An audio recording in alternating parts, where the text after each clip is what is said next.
You shouldn't have come here. Chhattisgarh में टोनही की लोक कथाएं और शहरी किंवदंतियां सदियों से खौफ का सबब रही हैं। यहाँ एक प्रचलित डरावनी कहानी है, अंधेरी रात और लाल आंखें। ये कहानी है छत्तीसगढ़ के एक छोटे से गांव जिसे घने जंगलों ने घेरा हुआ था, वहां की यह बात है। गांव के बाहर एक पुराना सूखा हुआ बरगद का पेड़ था। गांव वाले कहते थे कि वो पेड़ टोनही का डेरा है। एक बार शहर से आया एक लड़का समीर इन बातों को अंधविश्वास मानता था। एक अमावस्या की रात दोस्तों के साथ शर्त लगाकर वो आधी रात को उसी बरगद के पेड़ के पास चला गया।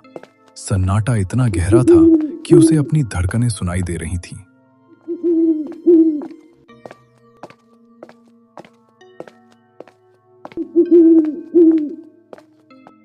अचानक उसे हवा में एक अजीब सी गंध महसूस हुई, जैसे सड़े हुए मांस की हो। चारों तरफ तेज हवा। तभी उसे पेड़ के पीछे से किसी के गुनगुनाने की आवाज आई। उसने टॉर्च जलाई तो देखा कि एक औरत जिसके बाल काले थे और शरीर पर नीली साड़ी कपड़े थे, जमीन पर कुछ आकृतियां बना रही थी। जैसे ही समीर ने कदम पीछे खींचे, एक सूखी टहनी टूट गई और उसकी आवाज से वो औरत रुकी और धीरे से अपनी गर्दन मोड़ी।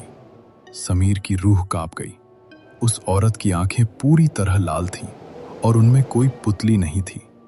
वो डरावनी आवाज में हंसने लगी और छत्तीसगढ़ी में बुदबुदाई, आज तो ताजा लहू में लही।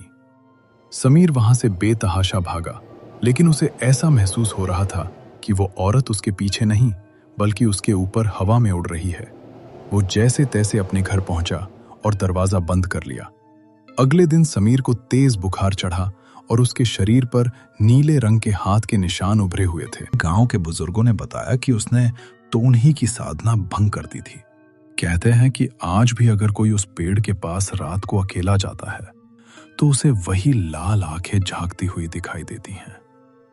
समीर के घर पहुंचने के बाद कहानी और भी खौफनाक हो गई।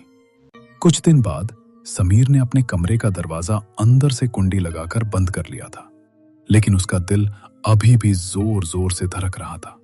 उसने सोचा कि शायद वो बच गया है, पर असली खौफ तो अभी शुरू होना था। जैसे ही उसने लाइट बुझाई, कमरे के कोने से चूड़ियों की खनक सुनाई दी। वो सन्न रह गया। घर में कोई औरत नहीं थी, फिर ये आवाज कहां से आई? अचानक उसे महसूस हुआ कि कमरे का तापमान तेजी से गिर रहा है। उसने अपनी टॉर्च चलाई तो देखा कि कमरे की दीवारों पर मिट्टी से अजीबोगरीब तांत्रिक चिन्ह बने हुए थे, ठीक वैसे ही जैसे उस औरत ने बरगद के नीचे बनाए थे। डर के मारे समीर की आवाज हलक में फंस गई। तभी छत की ओर से एक ठंडी फुसफुसाहट आई, भागत हंस का बाबू, मोर खेल तो अभी शुरू हुए है। भाग रहे हो बाबू, मेरा खेल तो अभी शुरू हुआ है। समीर ने ऊपर देखा और उसकी चीख निकल गई। वो टोनही छिपकली की तरह छत पर चिपकी हुई थी। उसकी आंखों से खून जैसा लाल पानी टपक रहा था।